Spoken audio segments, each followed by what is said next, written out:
우리 신앙을 고백한 것으로 수요일 성경 공부를 시작하도록 하겠습니다. 자, 우리 신앙을 고백합니다.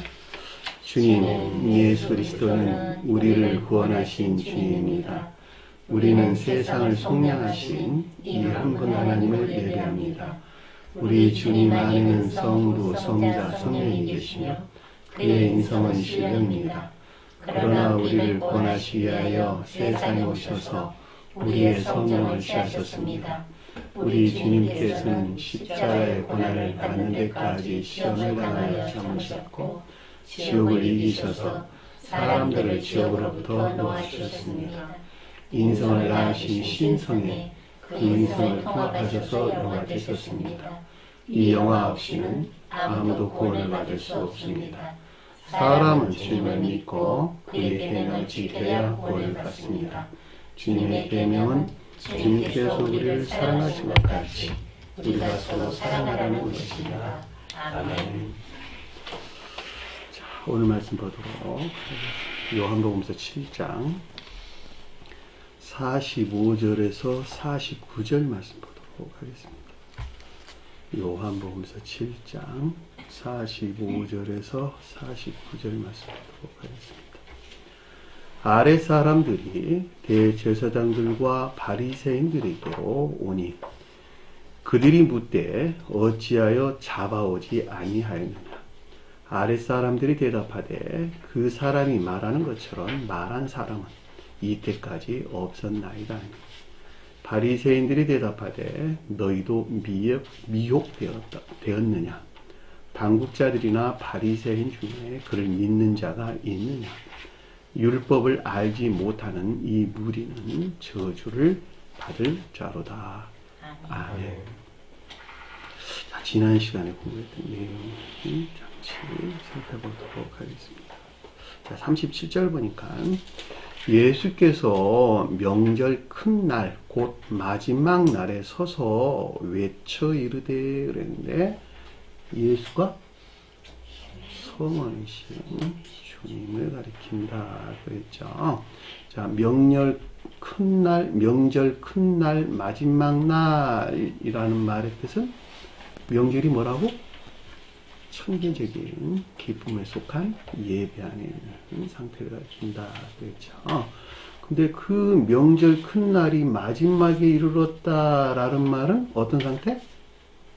중생에 이른, 중생한 이런 뜻이겠죠.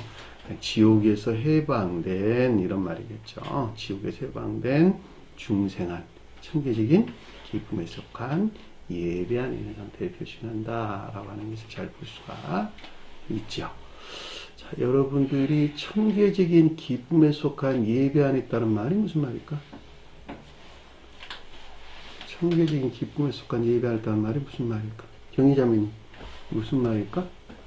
좀 이따 대답해 보셔봐. 생각해보고. 여기 최행장님 무슨 말일까? 천개적인 기쁨에 속한 예배 안에 있다. 선과 진리에 속한 선한 삶. 그 말도 맞는 말이고 또 영은자매님 천개적인 기쁨에 속한 예배 안에 예배했다는 말이 무슨 말일까? 삶. 근데 천개적인 기쁨 말했다는 말은 무슨 말일까? 사랑하고 이웃을 사랑하는. 오케이. 하나님을 사랑하고 이웃을 사랑하는 선한 삶. 자, 하나님을 사랑하고 이웃을 사랑하는 선한 삶 그 자체에 속한 기쁨 안에 있다 이런 뜻이야. 왜 그럴까? 주님 생명이 그 가운데 있기 때문에 주님으로서 쪼개 먹은 그 생명 안에 있는 자들도 그 자체로 그 가운데 있을 수밖에 없다라고 하는 것을 잘 볼 수가 있겠죠. 그 말을 좀 더 자세하게 설명하기를 이웃을 섬기는 행위에 속한 기쁨이나 즐거움을 가리킨다. 제가 이렇게 여러분들이 설명을 드렸단 말이에요. 그렇죠? 제가 여러분들이 저를, 여러분들 상호간에 어떻게 한다고? 섬기는. 그렇죠? 그 영혼을 섬기는 거예요. 그 영혼을 섬기는 행위 안에 있는 기쁨과 즐거움인데, 그것은 각각이 가지고 있는 달란트들은 다 달라요. 또 애정의 성질들은 다 달라요. 그럼에도 불구하고 철저하게 그 자신의 목적이 아니라 이웃을 섬기는 행위에 속한 기쁨이나 즐거움 안에 있는 것을 뜻한다. 제가 이렇게 자주 설명을 드렸고, 자, 사랑에 속한 기쁨 안에 있는 자들은 어디에서 거듭났다? 본연의 의지에서 중생한 이 가운데 있는 자를 가리키는 말의 뜻이고, 인애에 속한 기쁨 안에 있는 자들은 본연의 의지는 그대로 있는데 이해의 영역에서 중생한 자들을 가리킨다라고 하는 것을 잘 볼 수가 있겠죠. 그 말이 여기서 예수께서 명절 큰 날에 그 말이에요. 마지막 날 서서 우리에게 지금 그 가운데 있는 것들에 대한 가르침을 주고 있다라고 하는 것을 잘 볼 수가 있겠죠. 그러니까 주님께서 어떤 상태로 어디로 이동했다라는 말은 그것들의 측면에서 우리에게 가르침을 주기 위해서 장소가 이동했다라고 하는 거예요. 자, 성경 말씀에서 장소는 무엇에 대해 대응한다? 그 장소가 뜻하는 상태에 대응한다. 기억하세요. 자, 외쳐 이르되 그랬는데 이 외쳐 이르다 주님께서 외쳤다는 말은 주님 자비나 은혜에서 나온 앞에 설명한 지옥에서 해방된 중생한 청계적인 기쁨에 속한 예배 안에 있게 하기 위한 교리적인 지각이나 가르침을 뜻한다라고 하는 것을 잘 볼 수가 있겠죠. 그 내용이 뭐냐 그랬더니 누구든지 목마르거든 내게로 와서 마시라. 자, 명절 큰 날이 뜻하는데 있고자 하는데도 불구하고 목마르다는 거야. 무슨 말일까? 진리들이 결여되거나 또는 결핍된 이런 상태겠죠. 자, 진리들이 결핍에서 오는 진리들을 향한 갈망 안에 있는 것을 뜻한다라고 하는 것을 잘 볼 수가 있겠죠. 저와 여러분들이 그 목적에서 여기 앉아 있는 거예요. 만약에 그 목적이 아니고 단순하게 지식에 대한 열망이나 갈망 안에 있단다면 이 가운데 앉아 있을 수 없어요. 왜냐하면 계속 마음에 찔림을 받기 때문에 그러는 거예요. 무슨 말인지 이해가 되셨죠? 내가 진리를 사랑해서 진리를 실천하고자 하는 열망 가운데 있는 자들은 자기 자신을 보는 것에서 이 가르침을 자막대미로 삼아 가르침의 질책으로부터 자기 자신을 방향을 정해갈 것이나 진리들에 속한 단순한 지식에 속한 열망 가운데 있는 자들은 여기서 견뎌낼 수가 없어. 왜냐하면 계속 자기 자신을 질책을 하게 되거든. 가르침. 무슨 말인지 아시겠어요? 그러니까 초창기 때 여기 와서 공부한 사람들이 그런 사람들이 많았어. 그러다 보니까 좀 있다가 그냥 떠난단 말이에요. 왜냐면 지식을 사랑하는 자들은 그렇단 말이에요. 진리를 사랑하는 자들은 그것을 감수를 한단 말이에요. 왜냐하면 그래야지만이 앞에 설명된 명절 큰 날이 뜻하는 상태에 내가 안내될 수가 있는 것이니까. 근데 그것을 빼버리고 목마른 자들아 내게 오라. 나가봐 목마른 자들 무진장 많아. 다 떠내기들이야 전부 다. 그래서 오늘 떠내기에 대한 설명이 아래는 오늘 공부를 해. 떠내기에 대한 설명이 나와. 예? 그래서 목마른 자들이 뭘 가리키는가라고 하는 것을 잘 볼 수가 있습니다. 근데 내게로 오라라고 하는 것은 오직 성원이신 주님에게서 비롯된 마신다는 건 무슨 말일까? 가르침들, 영적인 진리도록한 가르침으로부터 전유된다는 것을 뜻한다라고 하는 것을 잘 볼 수가 있습니다. 다시 말하면 영적인 것들에 속한 가르침이 없이는 결코 명절 큰 날이 뜻하는 상태에 나아갈 수 없다는 거예요. 그리고 그것을 결핍에 대한 시인도 없으면 안 돼요. 자기가 이미 목마르지 않다고 생각하는데 어떻게 물을 마시려고 그러겠어. 우리가 목마른 것도 갈증을 못 느낀 사람들 있죠. 병 쪽으로 있잖아. 그럼에도 불구하고 몸에 수분이 부족해가지고 고난을 겪는 사람들이 많이 있다는 말이에요. 자기가 느끼지를 못하는 거야. 커피 마시면 특히 더 그래요. 커피 자주 마시는 사람들은 커피가 이뇨작용이 있어가지고 자기 몸에서 수분이 다 빠져나가서 수분 결핍 증상이 있음에도 불구하고 자기 자신이 못 느낀단 말이에요. 그래서 여러 가지 질병들을 초래할 수도 있는 것입니다. 38절 보니까 나를 믿는 자는 성경에서 말한 것과 같이 이랬어요. 나를 믿는다라는 말은 성화이신 주님께서 비롯된 믿음이 어디 안에 있다? 인에 속한 선한 자들. 자, 주님을 믿는다라는 말은 단순한 지식적인 믿음이 아니라 믿음이 인에 안에 있다라는 말의 뜻이고, 진정한 뜻에서 주님을 믿는 자들은 그 믿음이 인에 속한 선한 있는 자들 위에는 다른 것 가리키는 것이 아니에요. 여기서 떠나서 단순하게 지식적으로 그 어떤 것들을 믿는 것은 지식을 믿는 자들이지 그들은 진리를 믿는 자들이 아니다라고 하는 것을 잘 볼 수가 있습니다.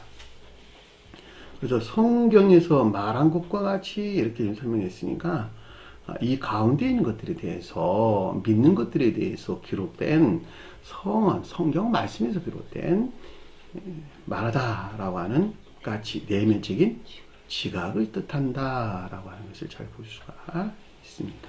그 배에서 생수의 강이 흘러 나오리라. 그 배, 그런데 그 창자에서 그 내장에서 이런 말이었어요. 뭐가 흘러나온다고? 생수가 살아있게 하는 물이 넉넉하게 흘러나오리라. 이런 말이에요. 그 사람을 살아있게 하는 신령 진리에 속한 넉넉한 지식 안에 있게 되리라. 이런 말이겠죠. 어디서? 창자가 뜻하는 것들 안에서. 창자가 뭐였을까?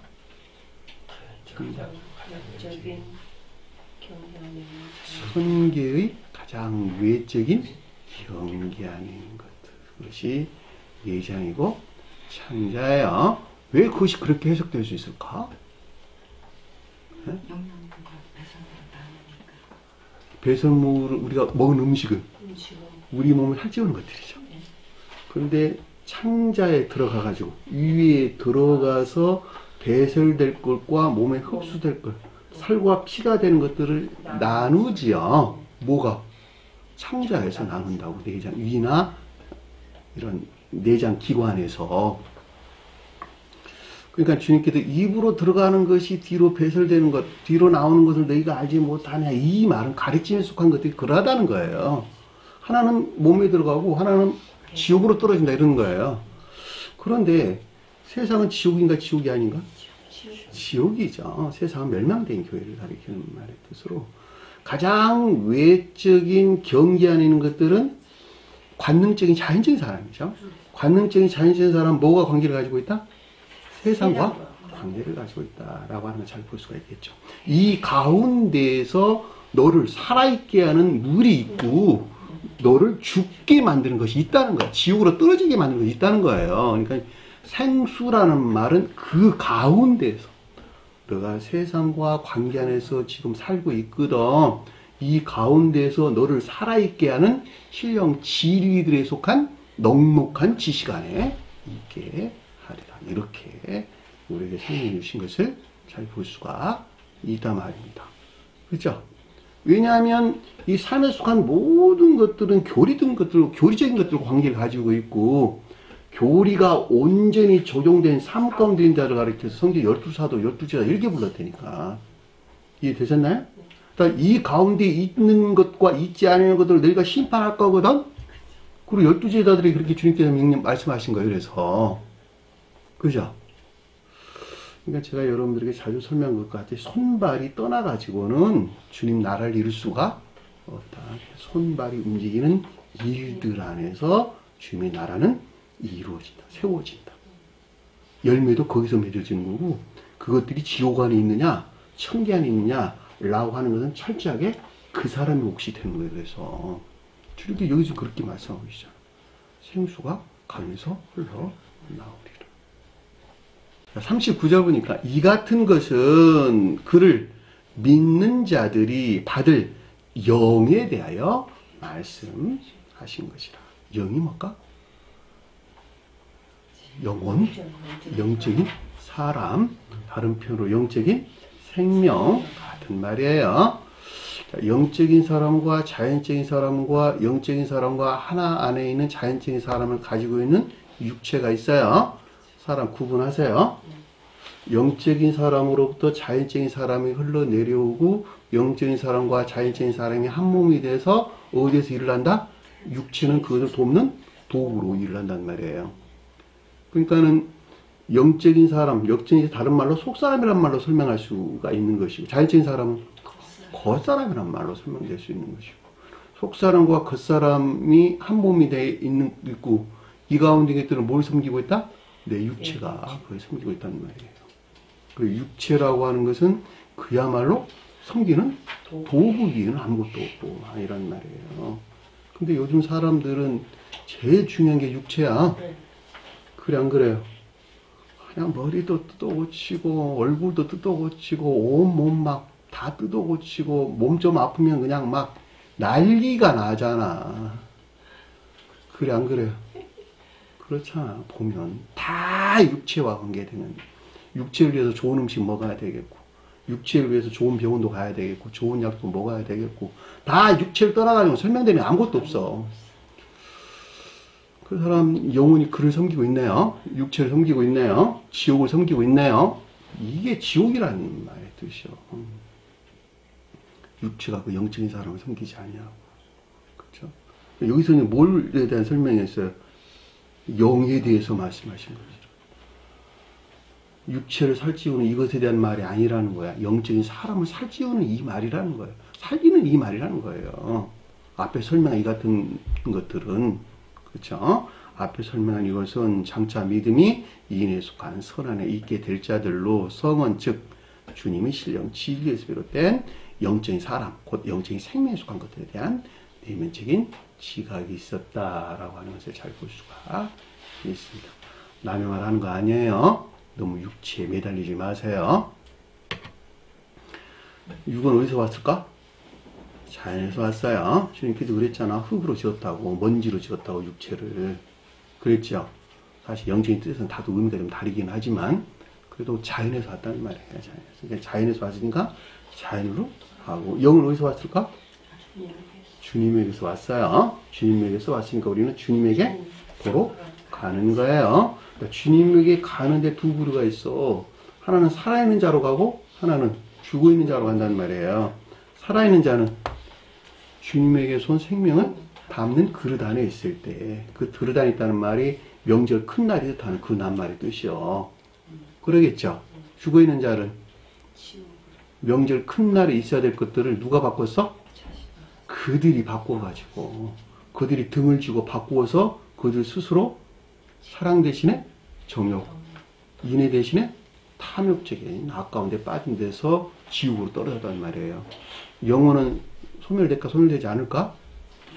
소멸되지 않아요. 그래서 영생 그리고 영벌 이 말이 나오는 거예요. 그래서 왜냐하면 주님께서 영존하신 분이기 때문에 주님에게서 쪼개 받은 그릇 안에 있는 그들 또한 영존할 수밖에 없단 말이에요. 그래서 영생 영벌이란 말이 거기서 나왔다라고 하는 것을 볼 수가 있단 말입니다. 아직 성령이 있지 않음이니 그럼에도 불구하고 성령이라고 하는 신령 진리가 가운데 있을 만한 상태가 아직 있지 못했다라고 하는 것을 잘 볼 수가 있습니다. 그러니까 이 말은 역사적으로 보면은 유대교회에서 지금 새로운 기독교가 재건되는데 그때 새로운 이 가르침, 이 복음서에 관한 새로운 가르침들이 지금 없었다라는 말로 뜻으로 우리가 넉넉하게 이해해 볼 수가 있겠죠. 왜냐하면 그 아래서 설명서 나왔어요. 주님께서 아직 영화되기 전이기 때문에 그 말이었어요. 예수께서 아직 영광을 받지 못하였습니다. 자, 주님께서 영광을 받았다라는 말은 진리 안에는 모든 것들이 신성과 결합된 그리스도가 뜻하는 신령 진리 안에 있는 상태예요. 그 신령 진리로부터 온 인류는 구원을 받게 된다. 근데 지금 이 상태에서는 그 진리가 있었다 없었다? 없었다라고 하는 것을 잘 볼 수가 있단 말입니다. 자, 40절 보니까 그러므로 무리 중에 어떤 많은 자들이 이 말씀을 듣고 말하기를, 자, 무리 중은 누구라고? 기업적인 지식에서 비롯된 앞에 설명된 이 같은 37, 38절에 말씀하신 성언에 속한 교리적인 진리에 대하여 듣다라는 말은 의지에 속한 시각을, 말하다라는 말은 교리적인 지각이나 가르침을 뜻한다라고 하는 것을 잘 볼 수가 있습니다. 이것을 말씀이라고 하는데 로고스라고 단말이에요. 우리가 아주 자주 사람들 관계에서 오르내리는 낱말이죠. 로고스라는 말은 성언에 속한 교리적인 진리들을 일컫는 말씀의 뜻입니다. 이 자가 참으로 선지자라 하면 선지자가 교리적인 성언으로서 주님 또는 성언에 속한 교리나 가르침으로서 주님을 뜻한다라고 하는 것을 잘 볼 수가 있겠죠. 자, 선지자다, 예언자다, 목자다라는 말은 전부 다 같은 단어예요.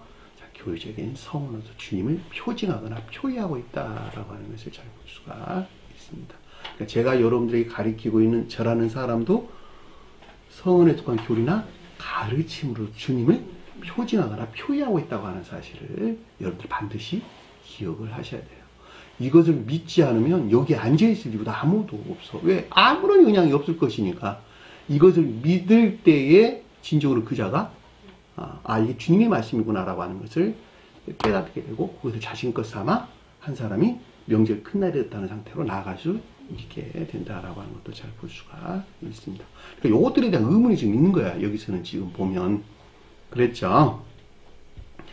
자, 그러니까 선지자라며 라고 하는 주님 확실히 성언의 신, 성언에 속한 교리나 가르침을 비롯하는 신을 뜻한다라고 하는 것을 잘 볼 수가 있겠고 또 다른 이가 말하기를 교리적인 지각이나 가르침이 쓰는데 그는 그리스도라 하더라.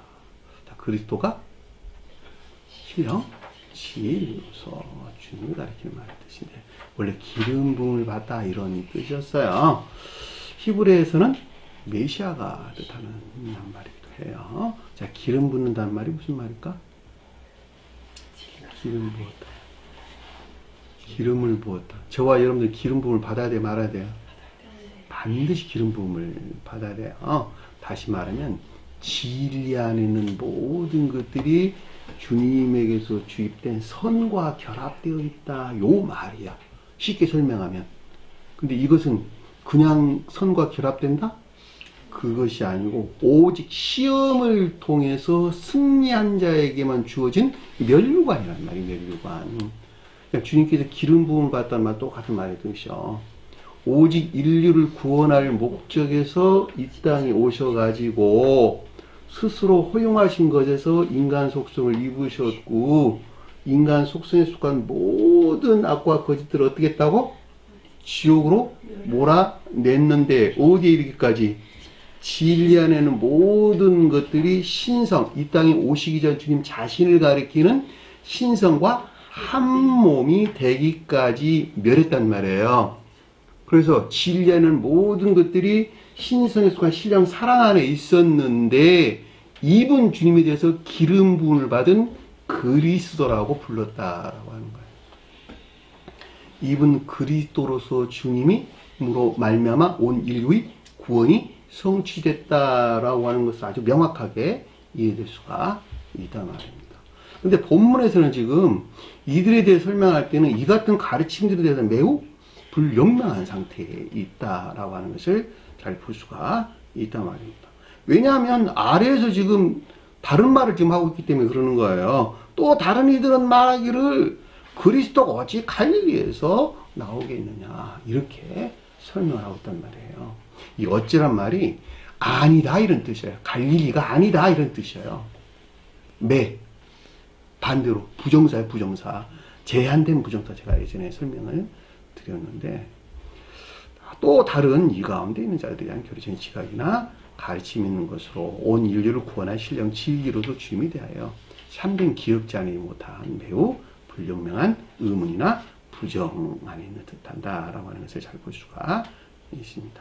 42절 보니까 성경이 이르기를 전혀 아니라 성경은 그렇게 말하고 있지 않다는 거예요. 이들은 성경 말씀을 문자적인 뜻에서 지금 이해하고 있다라고 하는 것을 잘 볼 수가 있겠죠. 아래에 기술되고는 다윗이 신령 인성으로도 주님을 뜻한다라고 하는 사실을 알았단다면 이런 말을 절대 안 했겠죠. 시험을 통해서 영화되신 신령 인성으로서 주님이 다윗이란 말이에요. 그러니까 주님 자신을 가리키는 거야. 근데 이들은 알고 있다, 모르고 있다. 모르고 있으니까 이런 지금 반대되는 말을 하고 있다라고 하는 것을 잘 볼 수가 있겠고.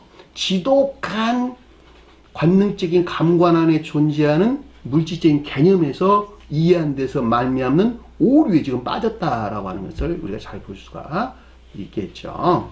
그러니까 다윗이 시라는 말이 자손이라는 말인데 파생됐다 이런 뜻이에요. 그러니까 다윗이 있던 시골, 그랬으니까 신령 인성에 속한 시골이 가리키는 개별적인 형체 안에 있는 것들. 그것이 뭐였다고? 베들레헴이 가리키는 상태에 있었다라고 하는 것을 잘 볼 수가 있겠죠. 베들레헴이 떡집이에요. 빵집. 빵이지. 다시 말해 주님이 대해서 소설할 때에는 신령, 천적인 사랑에 속한 신령, 선 안에 있는 상태를 가리킨다라고 하는 것을 잘 볼 수가 있겠고.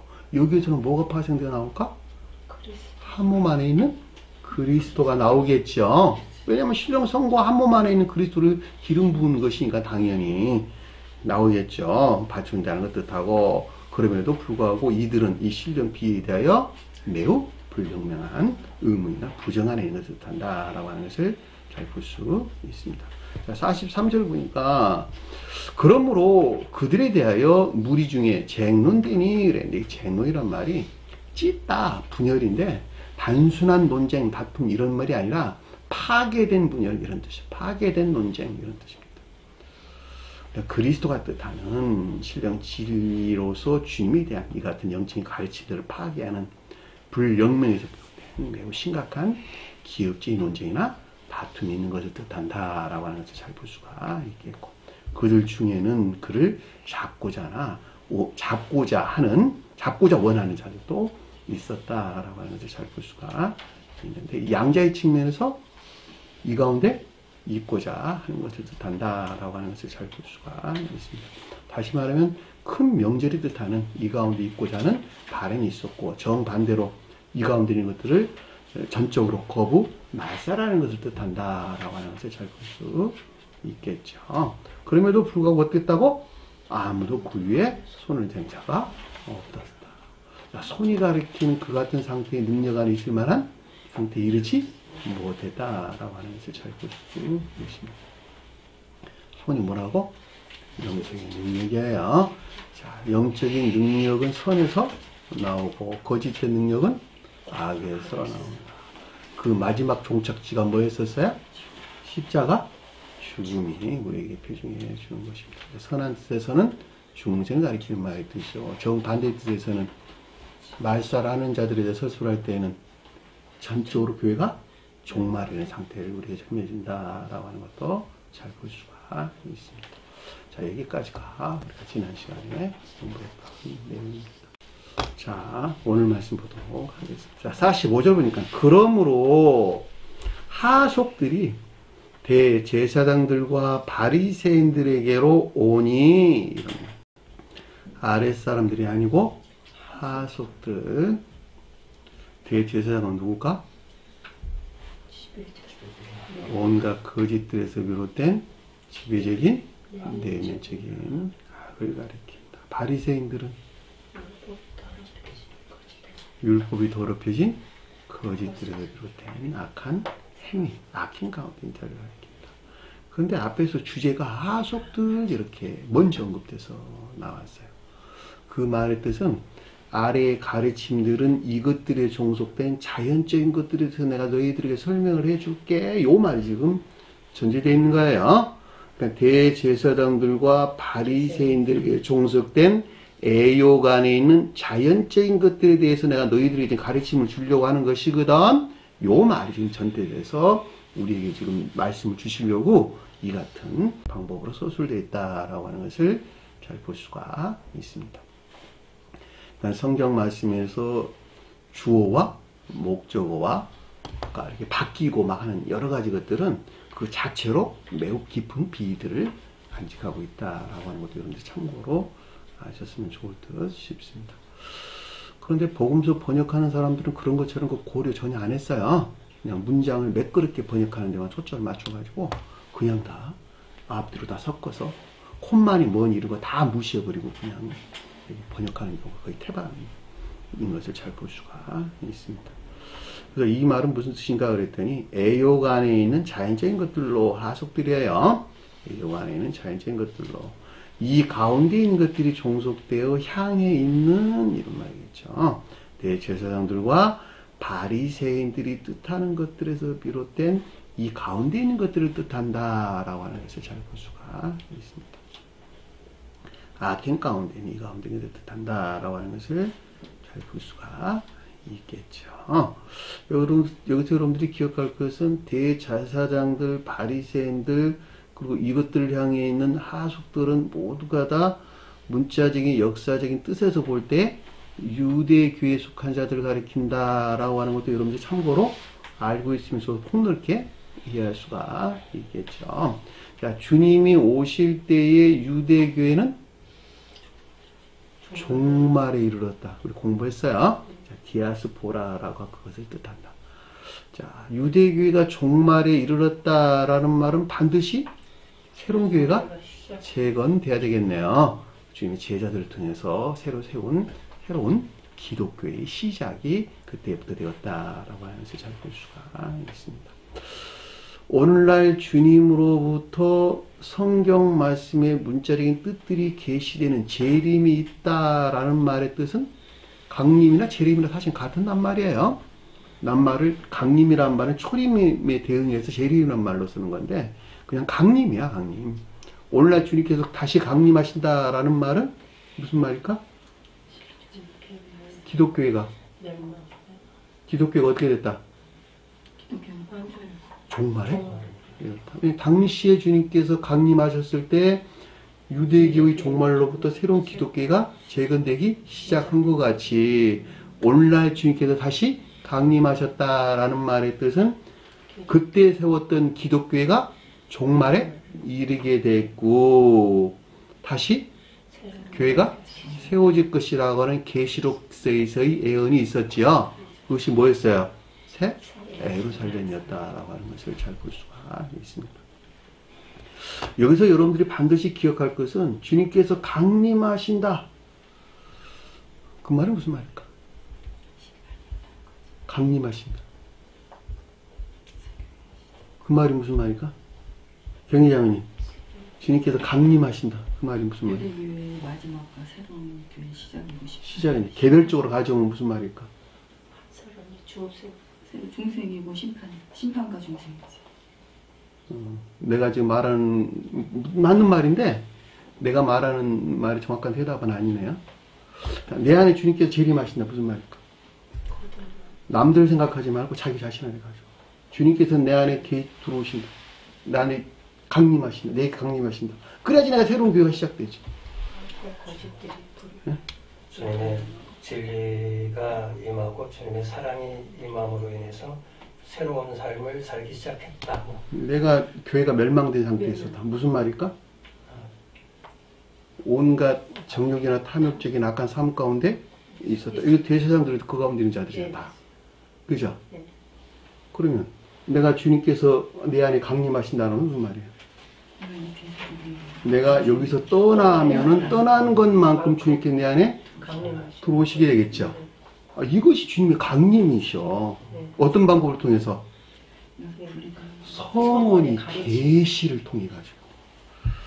성원이 계시를 통해서 주님을 영접 수용하는 것만큼 나는 새로운 교회를 향해서 나아가게 되는 것이고 마지막 그 가운데서 승리하게 될 때 명절 큰 날이 맞이되는 중생의 상태에 이르게 된단 말이에요. 이것이 주님의 강림이셔.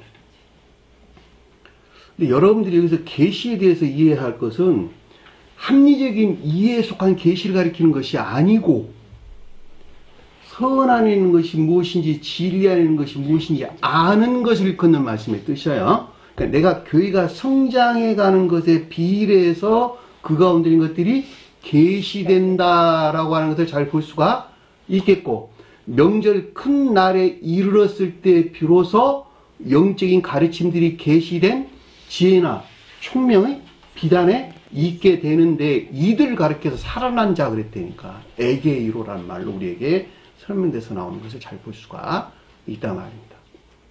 그러면 주님의 재림이나 다른 말로 강림은 개별적인 것이야, 전체적인 것이야?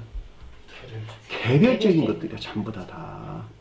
개별적인 것들이 모아서 일반적인 것들이 되는 거예요. 다. 그리고 그 사람들이 모여서 일반적인 교회를 형성하게 된다라고 하는 걸 잘 볼 수가 있겠죠. 자, 여러분 각자가 주님의 강림에 의해서 이렇게 모여가지고 새 예루살렘 성교회라고 하는 교회를 이루고 있는 것도 우리가 아주 명확하게 이해될 수가 있단 말입니다. 그것이 주님의 강림이고 다른 표현 주님의 재림이라는 말이에요. 저와 여러분들 설명할 때는 아 내가 휴거 되는구나 라는 말은 똑같은 말이에요. 들림을 받았다는 말 똑같은 말이에요. 자연적인 사람이 영적인 사람으로 들어 올려졌다. 제고 고향들. 이것이 휴거라는 말의 뜻이니까.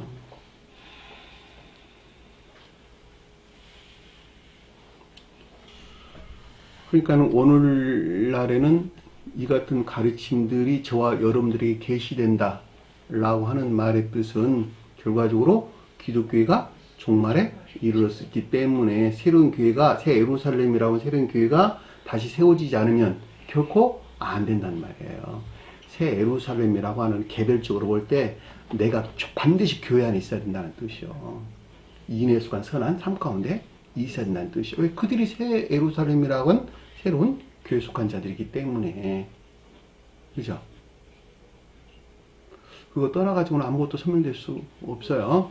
자, 주님께서 재림에 대해 설명할 때는 내가 구름 타고 영광 가운데 올게 이랬단 말이에요. 그랬죠? 영광이 뭘까? 문자적인 뜻 안에 간직된 신령 진리 안에 있는 것들이 무엇인지 계시할게 요 말이라니까. 그러면 내가 그 가운데 있지 않으면 그것들이 계시돼야 안 돼요. 아, 계시되지 않는다니까. 아, 주님께도 그랬잖아. 아버지가 아들을 낳고 아들이 아버지를 낳는다고. 내가 선 안에 있지 않냐면 신령 진리하는 것들이 계시되지 않는다니까. 그러니까 내가 선이 성장하는 것에 비례해서 진리하는 것들이 계시되어 주님이 어떤 분이신가 라고 하는 것을 내가 알고 깨달아 간단 말이에요. 그것이 계시다라고 하는 것을 잘 볼 수가 있단 말입니다. 기억하세요. 이것을 디테일하게 여러분들이 자세하게 알고 있어야지 나를 그 가운데 딱 짜 맞춰가지고 내가 이 가운데 있는 것인가 있지 아니한 것인가 라고 하는 자기 자신을 살펴볼 수가 있단 말입니다. 그러니까 여기서 지금 대제사장과 바리새인들은 새로 세워지는 새로운 기독교의 측면에서 볼 때 종말일은 유대교에 속한 자들을 뜻한다라고 하는 것을 잘 볼 수가 있겠고, 개별적으로 가져올 때는 저와 여러분들 안에 있는 이들이 표징하는 것들을 가리키는 말의 뜻이죠. 왜냐하면 중생에 이르기 전에 지금 이 가운데 있는 것들이 있기 때문에 그러는 거예요. 이해되셨죠? 자, 그 아래 보니까 그들에게 묻되 그랬어요. 묻는다는 말이 에이폰이라는 말이에요. 누가 누구에게 물었다는 거예요? 대제사장과 바리새인들이 누구에게? 하속들에게 물었다라고 하는 것을 잘 볼 수가 있겠죠. 그러니까 대제사장들과 바리새인들에게 종속된 애욕 안에 있는 자연적인 것들에 대한 내면적인 지각이 있었다라고 하는 것을 잘 볼 수가 있겠죠. 아니 여기서는 지금 대제사장과 바리새인들이 하속들에게 물었잖아요. 그러니까 여기서 비롯된 하속들에 대한 내면적인 지각이 아닌가요? 라고 의문을 가질 수도 있겠네요. 근데 그것은 한 몸 안에 있는 거예요. 왜 그런가 하니 영적인 것들은 시간과 공간을 초월해 있고, 시간 대신에 진리라는 상태가 공간 대신에 선이라는 상태만 존재한 거예요. 그렇기 때문에 여기서 대제사장들과 바리새인들 그리고 하속들은 오직 하나 안에 존재하는 상태를 우리에게 설명해 준다라고 하는 것을 잘 볼 수가 있겠고, 저와 여러분들이 이 가운데 있는 것들에 대한 내면적인 지각이 있었구나 라고 이해하면 여러분들이 좀 더 편하게 깨달아 가겠네요. 자, 어찌하여 그를 잡아오지 아니하였느냐. 여기 잡아오다는 말이 인도하다, 안내하다 이런 뜻입니다. 아고. 그러니까 번역을 잡아오지 아니하냐니까 벌써 인식이 나쁜 뜻이 확 들어와 있잖아, 그죠? 그러니까 성경을 전혀 다르게 이해하게 되는 거야. 그 나쁜 사람들이 왜 잡아오지 않았어? 이런 말로 지금 이해될 수가 있잖아요. 그 말이 아니래. 아고라고 하는 인도하다, 안내하다 이런 뜻입니다. 그러니까 어떻게, 어떤 연고로 이런 뜻이겠다. 어떠한 연고로, 무슨 이유로 이런 말이겠죠. 그를이란 말은 누굴까 그러면? 그가 누구예요 여기서? 온 인류를 구원할 신령 진리로서 주님, 또 뭐 성원으로서 주님이라고 해도 되나 마찬가지겠죠. 그러니까 올 인류를 구원할 신령 진리로서 주님에게서 비롯된 영적인 것들로 인도되지 못한 그 이유가 무엇이냐라고 하는 것이었죠. 대제사장들과 바리새인들, 그리고 여기에 종속되는 하인들에 속한 것들이 어떻게 해가지고 온 인류를 구원할 신령 진리로서 주님에게서 비롯된 영적인 것들로 인도되지 못했느냐라고 하는 거예요. 그 이유에 대한 내면적인 지각이 있는 거야. 누가? 저와 여러분들이 가르침을 통해 가지고. 왜냐하면 앞에서 6장에서 계속 가르쳤고, 그리고 앞에서 생명수에 대한 가르침이 있었고, 그런데 이게 왜 내 안에 있는 이 대제사장과 바리새인들, 이 가운데 있는 하속들이 왜 여지껏 이 상태에 머물러 있지? 왜 인도되거나 안내되지를 못했지? 요런 지금 의문이 지금 있는 거예요. 쉽게 설명하면 그런 내용이에요. 그랬더니 아래에 보니까 46절 보니까 하속들이 대답하되 그랬죠. 아랫사람들이 아니고 하속들이 대답하되.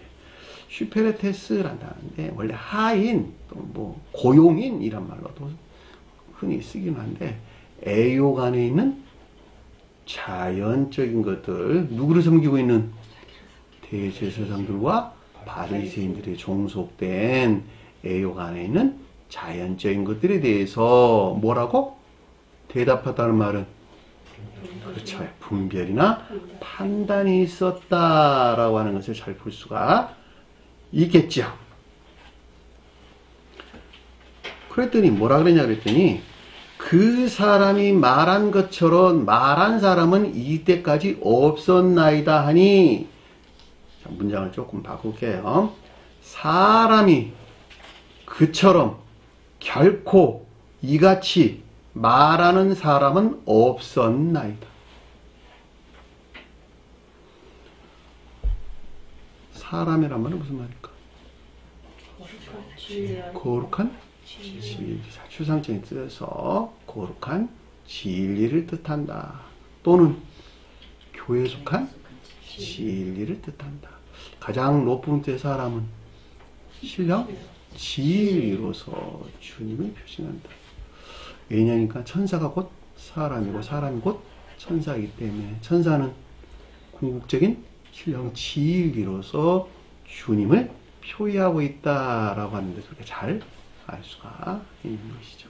그러니까 천계에서 천사들이 그 가운데 있단다면 이 세상의 사람들도 똑같이 개별적인 형체 안에 있는 신령 진리로서 주님을 표징하거나 표현하고 있다라고 하는 사실 잘 알 수 있습니다.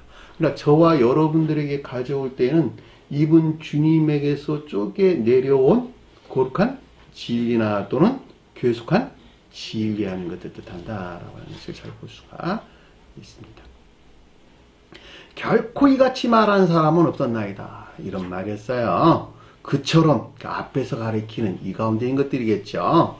그처럼이란 말은 그러니까 이 같은 이런 말이에요.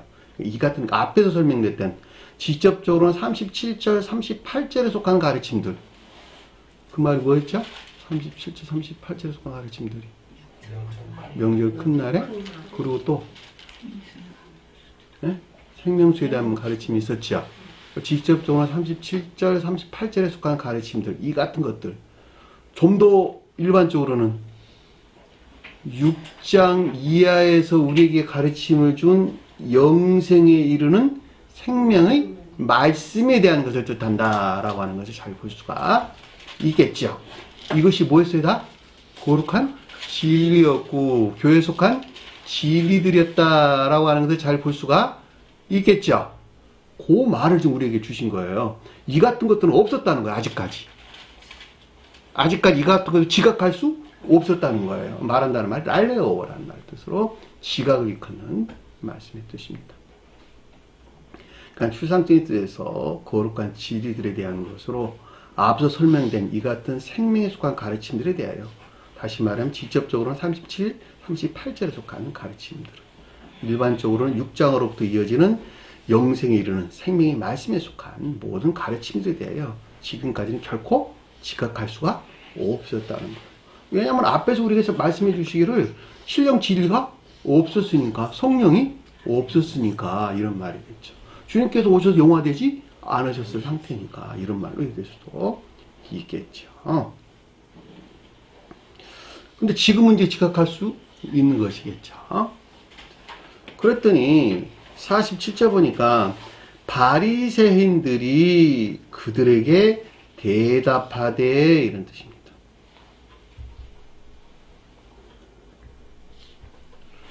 바리새인들이 그들에게 대답하되, 그들이 누구죠? 하속들. 바리새인들은 율법이 더럽혀진 거짓들에서 비롯된 바리새인들에 속한 악에 종속된 이런 말이겠죠. 애욕 안에 있는 자연적인 것들에 대한 대답하다라고 하는 분별이나 판단이 있었다라고 하는 것을 잘 볼 수가 있습니다. 그랬더니 아래서 어떤 분별이나 판단이 있었냐 그랬더니 너희도 미혹되었느냐, 미혹되었다 이런 뜻입니다. 미혹되었다. 정확한 번역으로는 너희도 미혹되지 아니하였느냐 이런 뜻이에요. 미혹되었다 이런 뜻이에요. 미혹이란 말은 플라나오라는 말인데 방황하다, 속다, 헤매다, 길을 벗어나다 이런 뜻입니다. 무슨 말일까? 무슨 말일까? 미혹되다는 말은 무슨 말일까? 거짓 가운데 있는 상태. 여기서 하속들은 대제사장들과 바리새인들에게 종속된 악에 속한, 애욕에 속한, 애욕 안에 있는 자연적인 것들을 일컫는 말씀이 뜻이겠죠. 근데 이 가운데 있는 것들이 어떻게 됐다고? 미혹되었다 이런 말이겠죠. 다시 말하면 사람이 가리키는 거룩한 진리 안에 있지 못한, 어떻게 됐다고? 거짓들에게 미혹되어 있다 이런 말이겠죠. 그래 안 그래요? 자, 사람이 뜻하는 거룩한 진리에 대해서 빗나간 거짓들에 미혹되어 있다라고 하는 것을 잘 볼 수가 있겠죠. 지금 그때 당시의 유대교에 속한 자들에 대해서 설명할 때 대제사장들과 바리새인들과 그에 종속된 하속들은 사람이 가리키는 거룩한 진리들에서 빗나간 거짓들에게 미혹당한 상태에 있었죠. 왜냐하면 그들이 율법을 믿는 것에서 구원을 받을 것이라고 하는데 매몰되어 있었기 때문에 오늘날에 기독교에 속한 자들도 동일하죠. 사람이 가리키는 거룩한 진리들에서 빗나간 그들이 만들어낸, 그들이 창안한 거짓된 교리라고 하는데 미혹되어 가지고 누구를 섬기고 있는 거예요? 그 자신, 대제사장과 바리새인들의 종속된 하속들 안에 그들이 머물러 있다라고 하는 것은 아주 명확하다는 말이에요. 그들이 말하는 믿음이라고 하는 것은 이미 다 제사함을 받은 믿음이요. 그래가지고 어떻게 됐다고? 그 자신이 의롭다 함으로, 의로워진 것도 아니고 의롭다 함으로. 그게 말이 되는 소리입니까? 도둑놈인데 도둑놈이 아니다고 함으로. 같은 말이네. 살인을 저지르는데 살인 저지르는 것이 아니다 함으로 너는 살인자가 아니야. 그게 말이 됩니까? 그걸 믿으면, 그 죄를 사해준다고 하는 십자가에 죽으신 주님을 믿으면, 믿는다는 걸 뭐로 증명할 건데? 그러니까요. 믿는다는 걸 뭐로 증명하죠? 네? 증명할 방법을 말해보셔봐. 증명이 안 됩니다. 증명이 안 되죠. 근데 그 믿으면 구원받는데. 네? 그 엉터리. 그 말이 여기서 미혹됐다 이런 말이 미혹됐다. 여기서 사람이 가르치는 거룩한 진리에 빗나간 이 미혹 가운데 거짓에 미혹되어 이런 말인 것을 잘 볼 수가 있단 말입니다. 이들이 어떻게 구원을 받느냐 말이에요. 나 자신도 이 가운데 오기 전에 그것들 안에 미혹되어 있었다라고 하는 건 부정할 수 없는 사실이죠.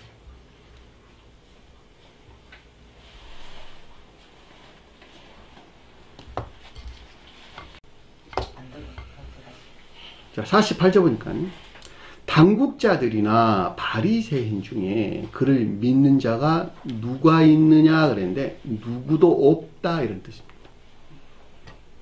번역은 누가 있느냐 그랬는데 누구도 없다 이런 뜻입니다. 이 당국자란 말이 아르콘이라는 말인데 통치자, 군주, 방백 이런 말입니다.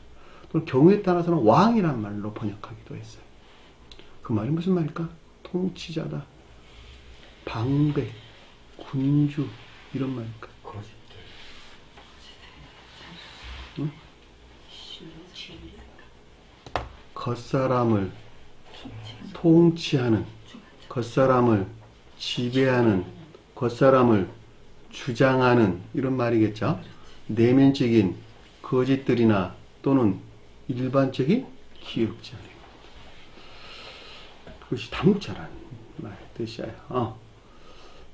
일반적이다라고 하는 것은 내면적이다라는 말하고도 같이 이해될 수 있는 거예요. 왜냐하면 일반적인 그 가운데 있다라는 것은 일반적으로 그 가운데 있는 그를 지배하고 통치한다 이런 말이기 때문에 통치라면 다른 표현으로 내면적인 것들이다 해도 내나 동일한 말로 얘기할 수가 있어요. 왜냐하면 그 내면적인 것들로부터 그 사람을 지배하고 통치하는 것이니까. 그러니까 여기서 당국자란 말은 겉사람을 통치하는 내면적인 거짓 또는 지배적인 기업적인 거짓들을 가리킨다라고 하는 것을 잘 볼 수가 있단 말입니다. 바리새인들은 아는 바와 같이 율법이 더럽혀진 거짓들에서 비롯된 악행 가운데 있는 것들, 또 이 가운데 있는 자들을 뜻한다라고 하는 것을 잘 볼 수가 있겠지요. 그를 믿는 자가 있다 없다? 누구도 없다 이런 말이겠죠. 결과적으로 성원으로서 주님, 즉 여기서는 신령 지위로서 주님에게서 비롯된 인에 속한 믿음만한 자들이 누구도 존재하지 않는다. 어느 누구도 있지 못하다라고 하는 것을 잘 볼 수가 있습니다. 저와 여러분들이 이 가운데 있나는 결코 성원이신 주님을 향한 믿음 안 있을 수 없다. 없다는 거예요. 그것은 누구를 섬기는 것이니까? 자기 자신을 우러르고 있는 것이니까. 그리고 누가 자기를 도와줘야 돼? 주님이 자기를 도와줘야 돼. 자기가 원하는 거 도와줘야 돼. 선심 많이 써요. 내가 교회 나가 예배 드릴게. 나 좀 도와주세요. 이래요. 주일날 빠지지 않고 교회 나가 예배 드리면 주님께 나 도와준대. 신학교를 가니까 신학교 교수가 그래. 주님께 예배 받기 위해서 우리를 구원했다는 거야. 주일날 나와 예배 받기 위해서 우리를 구원했다는 거예요. 신학교 교수가 한 말이에요. 그들은 그렇게 인식을 하고 있단 말이에요.